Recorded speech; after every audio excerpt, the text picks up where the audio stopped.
참 부천 창대교회 이 안에 오랜만에 새 생명이 태어난 것 같습니다. 아이 울음소리가 들린 지가 얼마나 오랜만인지. 이제 막내가 혜원이죠. 막내가 혜원인데 혜원이가 지난번에 저한테 물어보더라고요. 수요일에 시안이가 자기랑 나이 차이가 몇 살이냐고. 그래서 8살 차이가 난다. 그랬더니 시안이가 5살이 되면 그럼 저는 몇 살이 되는 거예요? 이렇게 물어보더라고요. 그래서 시안이가 5살이 되면 혜원이는 13살이지 이제 오빠 나이 되는 거야. 이렇게 했더니 그 다음에 시안이가 15살이 되면 자기는 몇 살이 되냐는 거예요.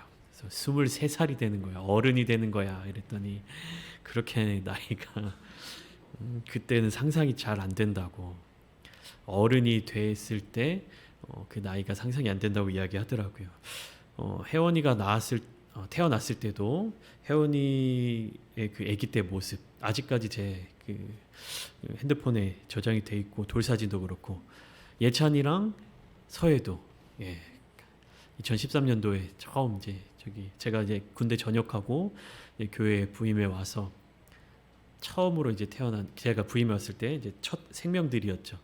그 이제 예찬이랑 서해도 제가 종종 이제 휴대폰에 저장되어 있는 이제 사진들을 보는데 이제 그 아기였던 친구들도 이제는 초등학교 고학년이 됐잖아요, 그렇죠?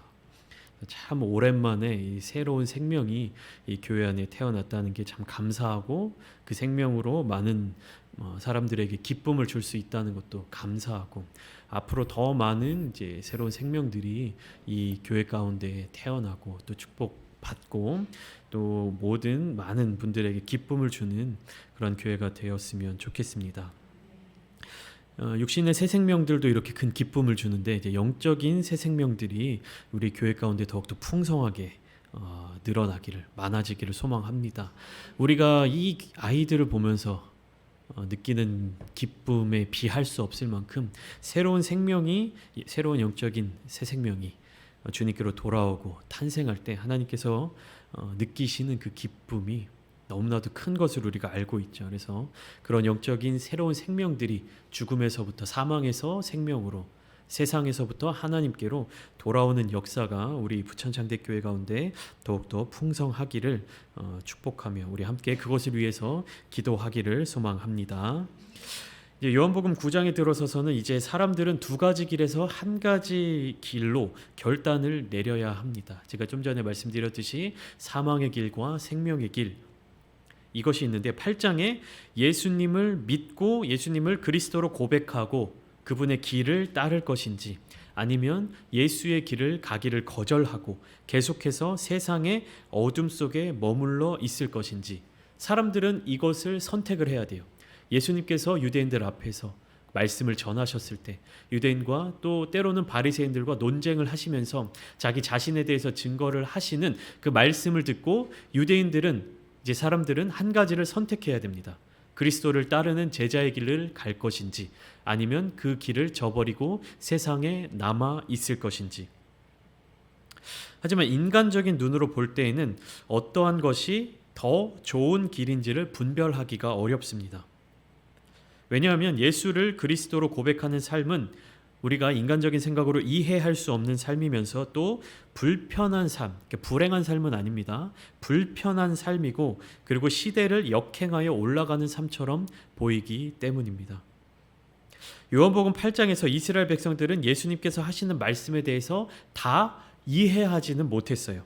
예수님께서 말씀하시는 하나님 나라, 하나님 아버지 그리고 하나님의 계획과 뜻을 깨닫지 못했기 때문에 이 유대인들은요 예수님께서 하시는 말씀을 온전히 다 받아들이지는 못했습니다. 그러니까 이게 중요해요. 예수님이 하시는 말을 들었어요. 다 들었습니다. 그런데 그 말씀을 다 받아들이지는 못한 거예요.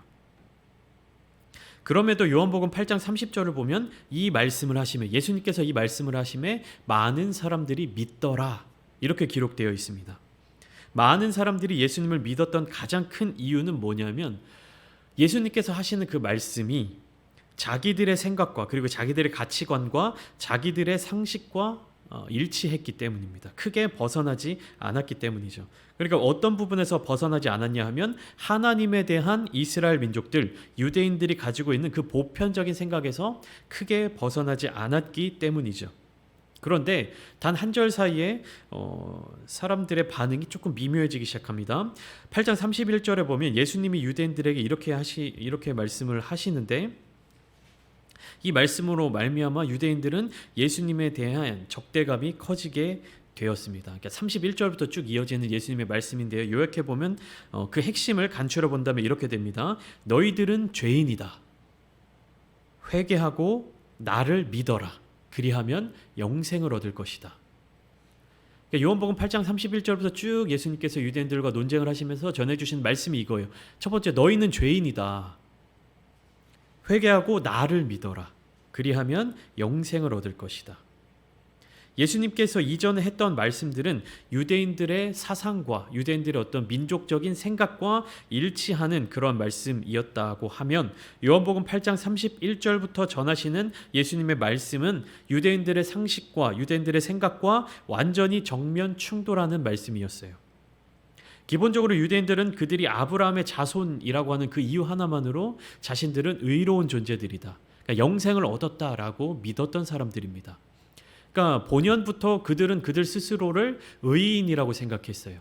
근데 예수님께서 너희들은 죄인이다 라고 말씀하시는 그 말씀에 대해서 유대인들은 반발감, 적대심이 생겨나게 된 것입니다. 예수님께서는 아브라함에게 집중하는 것이 아니라 어디에 집중하셨습니까? 그 아브라함과 교제를 나누셨던 하나님께 집중하셨어요. 근데 유대인들은 어디에 집중하는 겁니까? 아브라함에게 집중하는 거예요. 아브라함이 의로운 사람이었고 아브라함이 하나님께서 인정하셨던 사람이었기 때문에 그 아브라함의 후손들인 우리도 마찬가지로 하나님께 의로움 받은 백성들이다. 그 핏줄로 말미암아, 그 혈통으로 말미암아. 또 9장에 보면 모세에 대해서도 이야기합니다. 모세가 의로운 사람이었고 모세가 하나님 앞에서 온전한 사람이었기 때문에 우리도 또한 모세와 동일한 인정을 하나님께 받을 수 있을 것이다. 이런 생각이 유대인들의 마음 가운데 뿌리를 내리고 있었습니다. 그런데 예수님께서는 그 유대인들의 생각을 정면으로 반박하시는 거예요. 너희가 아브라함의 혈통이기 때문에 구원을 받을 수 있는 것이 아니다. 아브라함이 하나님을 주로 여겼던 것처럼, 그리고 그리스도의 때를 기다렸던 것처럼 너희도 하나님을 주로 모시고 메시아의 때를 기다려야 한다. 그리고 내가 그 메시아다. 하나님께서 보내신 메시아다. 예수님께서 이렇게 진리의 말씀을 선포하셨습니다. 그런데 유대인들은 자신들의 머릿속에 뿌리 박혀있는 이 생각에 반박하는 예수님의 말씀을 받아들이기가 어려웠던 거예요. 이미 그들 머릿속에 뿌리 내린 그 신념이라고 할까요? 그 생각이 그들의 삶을 바꿀 수가 없었어요. 새로운 복음의 메시지, 예수님의 말씀이 그들의 심령 가운데 들어오는 것을 방해한 거예요. 오히려 하나님과 교제했던, 하나님의 말씀을 따라서 살았던 아브라함의 자손, 그 모세의 혈통, 모세의 자손들이 어떻게 된 겁니까? 그 아브라함의 후손이라는 그 이유만으로 하나님께로부터 더 멀어지게 된 것이죠. 그들이 가지고 있었던 어떤 강점들이 그들이 메시아로 오신 예수님께 나아가는 그것을 방해하게 된 것입니다. 8장 59절을 보면요. 8장 마지막 절을 보면 유대인들이 돌을 들어 치려 했기 때문에 예수님께서는 숨어서 성전에서 나가셨습니다. 그리고 1절 이렇게 시작되죠. 예수께서 길을 가실 때에 날 때부터 맹인된 사람을 보신지라. 예수님께서는 바쁘게 이제 숨어서 유대인들을 피해서 도망쳐 나가시던 그 와중에 거기에 있던 한 사람에게 그 시선을 돌리셨습니다. 거기에 있던 한 사람에게 예수님의 시선이 가게 된 거죠. 누구죠? 맹인이었는데 어떤 맹인이었습니까? 날 때부터 맹인된 사람이었습니다. 수많은 시간 동안에 그의 삶은 어두운 뿐이었죠. 그런데 예수님께서 그 한 사람을 주목하여 보셨을 때 그의 삶에는 빛이 비치게 되었습니다. 예수님께서 그를 주목하여 보셨을 때 그에게 빛이 도달하게 된 것이었죠. 2절에 제자들이 질문을 합니다. 랍비여, 이 사람이 맹인으로 난 것이 누구의 죄로 인함이니까? 제자들은 어떤 태도를 갖고 있죠? 이 사람이 맹인으로 나게 된 것을 죄 때문으로 단정짓고 있습니다. 당시에 유대인들이 갖고 있었던 생각은 이렇습니다. 한 사람의 인생에 있어서 그가 처한 환경과 그가 처한 모든 상황이 죄와 의의 결과로 이루어졌다고 믿고 있었어요. 그러니까 그 사람이 처한 상황, 그 사람이 처한 환경이 무엇으로 말미암았다? 어떤 죄의 여부 혹은 의의 여부, 자신의 죄일 수도 있고 혹은 부모의 죄, 조상의 죄일 수도 있고 자신의 의로움일 수도 있고 부모의 의로움일 수도 있고. 그런데 이 생각은, 유대인들의 보편적인 생각은 누구에게도 있었냐면요, 예수님을 따르던 제자들에게도 있었습니다. 그렇기 때문에 제자들 또한 어떠한 생각을 갖고 있었습니까? 그들이 주님과 함께 동행할 수 있었던 것이 자기들에게 주어진 어떤 특별함, 의로움, 이런 것 때문이라고 생각했어요.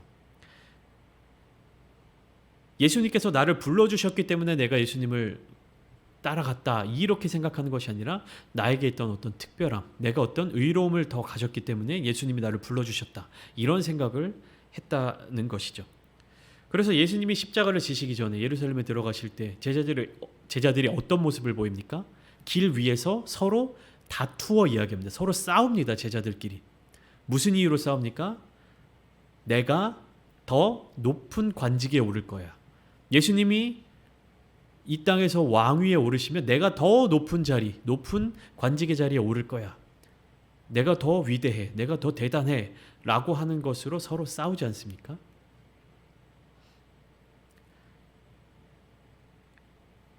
그러한 제자들의 질문이 2절에 나타나 있는데, 이 질문 자체가 굉장히 한정적이에요. 뭐라고 묻습니까? 이 사람이 맹인이 된 이유가 무엇입니까? 이렇게 묻지 않아요. 뭐라고 묻습니까? 이 사람이 맹인된 것이 누구의 죄 때문입니까? 자기입니까? 그의 부모입니까? 그러니까 한정지어서 질문을 하는 거예요. 이 사람이 왜 맹인이 됐습니까? 이렇게 물어보면 예수님께서 열린 대답이 있잖아요. 그 이유에 대해서 말씀해 주시잖아요. 근데 뭐라고 한정지어서 질문을 합니까? 누구의 죄 때문입니까? 자기의 죄입니까? 부모의 죄입니까? 그러면은 대답해 주는 사람은 뭐라고 대답해야 돼요? 자기의 죄라고 얘기하든지 부모의 죄라고 얘기하든지. 그러니까 제자들이 이미 그 두 가지 대답만을 기대하고 질문을 한 거예요. 이 사람이 이렇게 맹인이 되고 이렇게 불편한 삶을, 불행한 삶을 사는 게 누구의 죄 때문입니까? 이런 질문을 하고 있는 거예요. 사람들의 잘못된 인식이 이렇게 깔려 있으면요, 그 사회 속에는 차별이 생겨날 수밖에 없습니다. 유대인들에게 있어서 질병은 죄의 결과라고 하는 이 명제는요, 구약 성경의 욥기를 통해서 이미 잘못된 것임을 증명했습니다. 이스라엘 백성들은 구약 성경을 쭉 보고 그것을 공부하고 그 메시지 속에서 나타난 율법들을 배우고 공부하지 않습니까? 근데 그 율법이 아니라 그 욥기 속에 나타나 있는 하나님의 마음, 하나님의 뜻, 그리고 자기에게 닥친 고난과 고통이 죄의 결과가 아니다라는 사실을 이미 알고 있었음에도 불구하고 여전히 유대인들의 마음속에는 고난은 죄로 인해 생기는 결과라는 사실이 자리 잡고 있었습니다. 그러면 보여지는 것에 집중할 수밖에 없어요. 눈에 보이는 것들로 말미암아 판단할 수밖에 없습니다. 건강한 몸, 건강한 육신, 혹은 풍족함과 여유, 좋은 직업, 사회적으로 대우받는 어떤 위치, 이런 것들에 집중을 할 수밖에 없어요. 그래서 제가 한번 정리를 해봤습니다. 뭐냐면 병이 있고 죄가 있다. 그러니까 유대인들의 인식이 어떻습니까? 병이 있는 사람들은 죄가 있는 거고, 병이 없는, 겉으로 나타나 있는 연약함이 없는 사람들은 죄가 없다, 이렇게 생각을 하잖아요. 이렇게 두 가지로만 생각하잖아요. 근데 실제로 좀 구분을 해봅니다. 병도 없고 죄도 없고, 여기서 죄라는 거는 이제 절대적인 죄가 아니라 좀 상대적으로 우리가 생각을 해보면 병도 없고 죄도 없는 사람이 있죠. 겉으로 드러나는 것이 연약함이 없고 죄도 실제로 없는 사람이 있고, 두 번째는 어떤 사람이 있습니까? 병은 있는데, 겉으로 드러나는 연약함과 병은 있는데 죄는 없는 사람이 있고, 또 반대로 어떤 사람이 있습니까? 겉으로 드러나는 연약함과 병은 있는데 죄는 없는 사람이 있을 수 있고, 또 마지막으로 네 번째 어떤 사람입니까? 병도 있고 죄도 있는 사람. 여기서 제가 첫 번째와 네 번째 말씀드린 병도 없고 죄도 없거나 병도 있고 죄도 있는 사람들은 유대인들의 사회 속에서 그들의 인식 속에서 괜찮아요. 무난하게. 그들이 생각하고 있는 그 사람 그대로입니다. 그런데 두 번째, 세 번째, 병은 있으나 죄는 없는 사람. 그리고 겉으로 드러나 있는 연약함이나 병은 없으나 그 속 안에 죄가 있는 사람. 이 두 가지가 문제죠. 근데 뭐가 더 문제입니까? 겉으로 병이 있고 연약하고 이런데 실제로는 죄가 없어. 그러면 이 사람은 어떤 사람이에요? 이 땅에서의 삶을 살아가면서는 고난을 받고 고통을 받지만 실제적으로 그가 죽은 이후에는 어떻습니까? 영생의 삶으로 들어가는 거죠.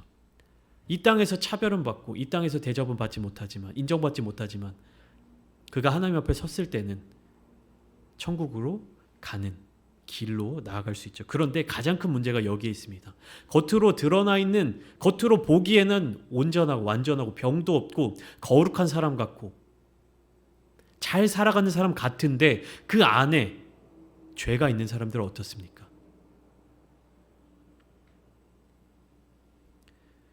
남들이 볼 때 혹은 그 자신 스스로도 생각할 때 나는 죄가 없는 사람이야. 왜? 건강하고 사회적으로도 대접받는 직업을 갖고 있고 오늘날로 따지면 신앙생활도 잘하고 있고 하나님이 내려주신 복을 누리면서 살아가고 있는 것 같고 난 괜찮은 사람인 것 같아.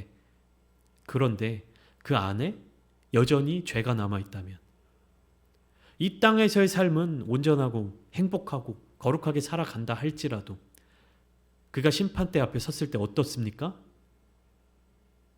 영원한 형벌로 떨어지게 되는 것이죠.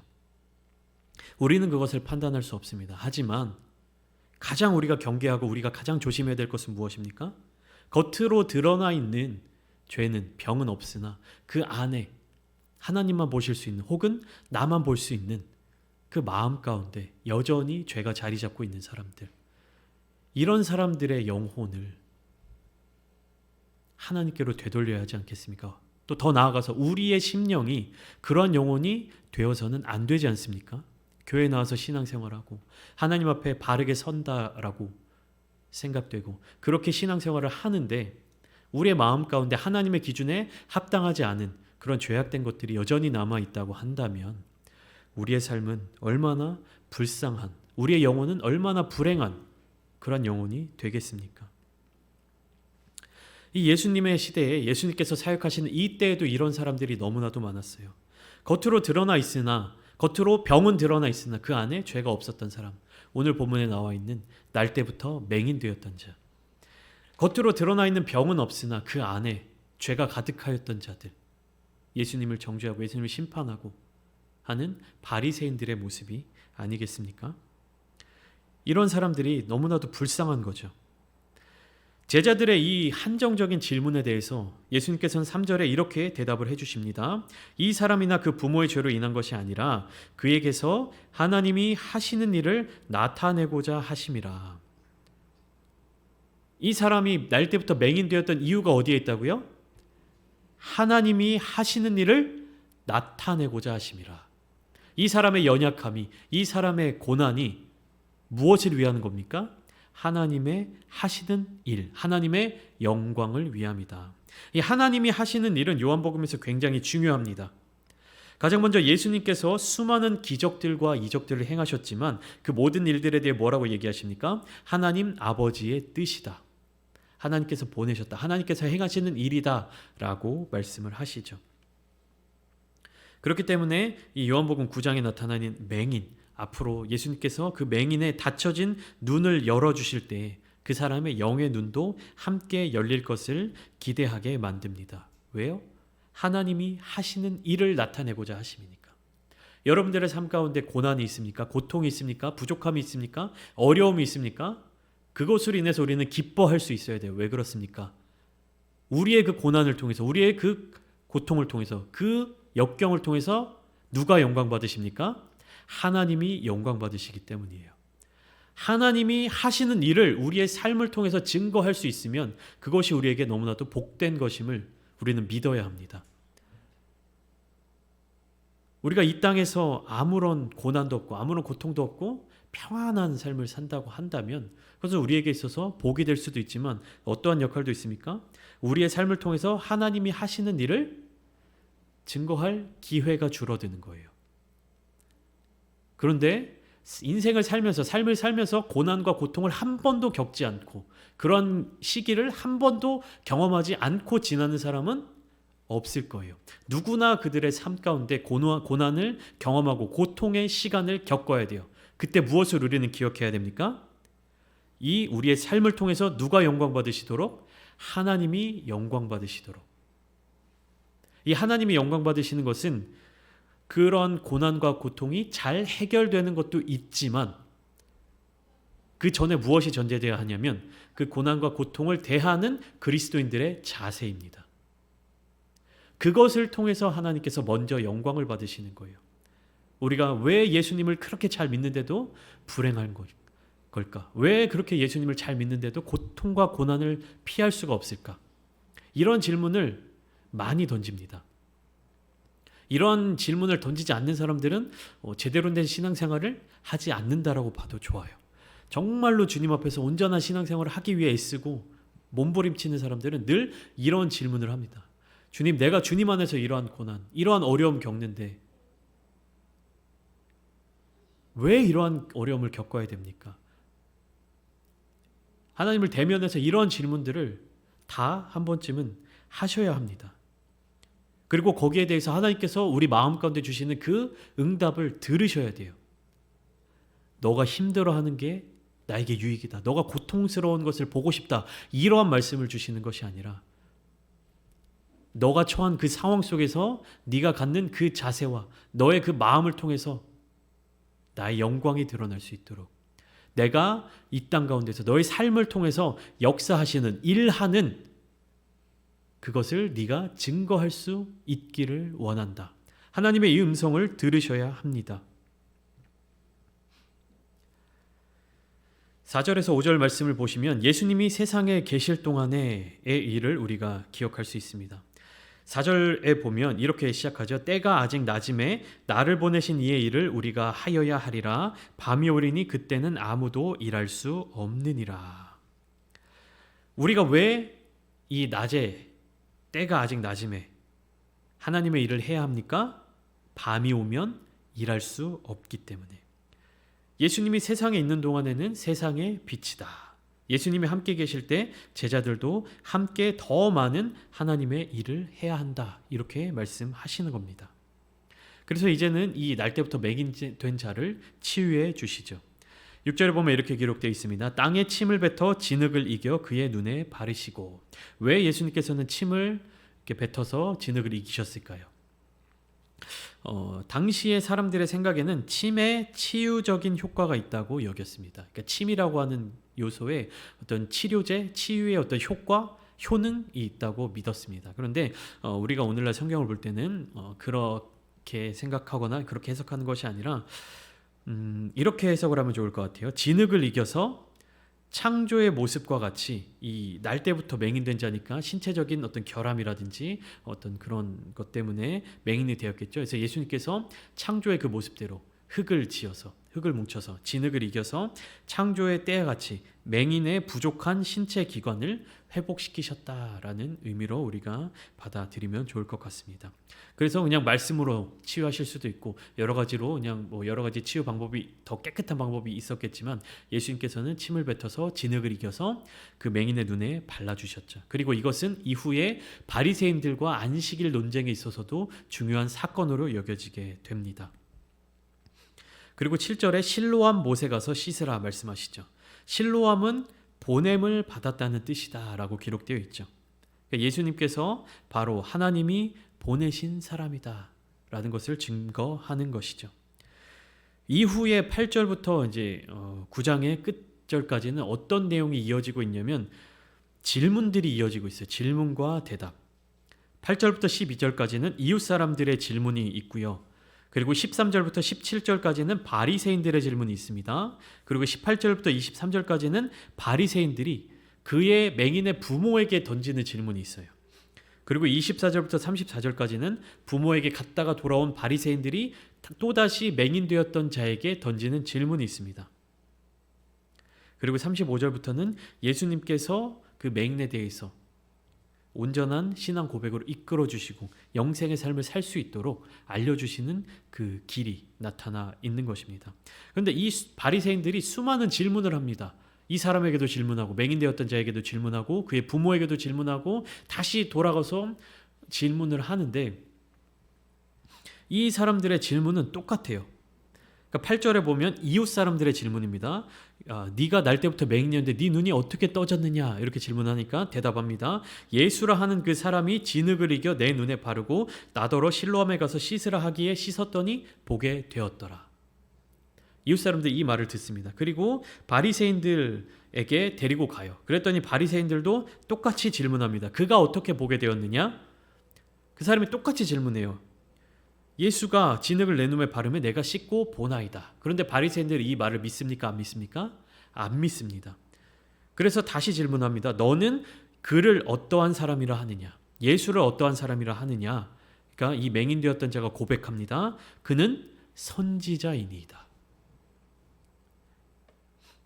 바리새인들 그 과정 속에서 바리새인들 사이에 붙은 논쟁이 있습니다. 이 사람은 예수는 안식일을 지키지 아니하는 자니까 하나님께로부터 온 자가 아니다. 왜 안식일을 지키지 아니하는 자입니까?